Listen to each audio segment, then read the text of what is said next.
የኢትዮጵያ ብሔራዊ ውይይት ኮሚሽን አጠቃላይ ጉባኤ ተሳታፊዎችን በ8 ዋና የስራ ቡድኖች አደራጀ።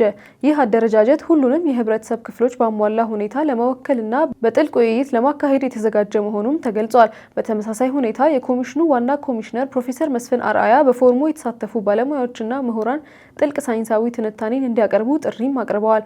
ፕሮፌሰር መስፍን አርአያ ባለሙያዎች የሚያቀርቡት ትንታኔ በእውቀትና በሳይንሳዊ እውነታ ላይ የተመሰረተ የጋራ ግንዛቤ ለመገንባት እጅግ አስፈላጊ መሆኑንም ገልጸዋል።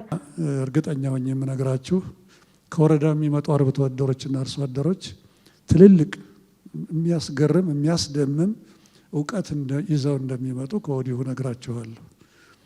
እዚህ ያለነው ሊቃን ምሁራን አዎ ብዙ እውቀት አለን፣ ብዙ የተከማቸ እውቀት አለን፣ ብዙ ምርምር አድርገናል፣ ብዙ ስራ ሰርተናል።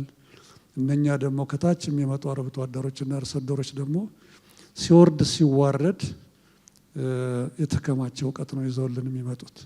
ስለዚህ ይህንን እንዴት አጣጥመን ነው ምክንያታዊ የሆነ ጉባኤ ልናካሄድ የምንችለው ብሎ የኢትዮጵያ ሀገራዊ ምክክር ኮሚሽን ምክር ቤት ሲጠይቅ ከትልልቅ ሊቃን ምሁራን በዚህ ዙሪያ ብዙ ከሰሩ ከተመራመሩ ጋር በተቻለ መጠን ሳይወግኑ ለሙያቸው ብቻ ወግነው ትክክለኛውን እውቀት ለነኛ ተሳታፊዎች የሚያካፍሉ ሰዎች ያስፈልጉናል።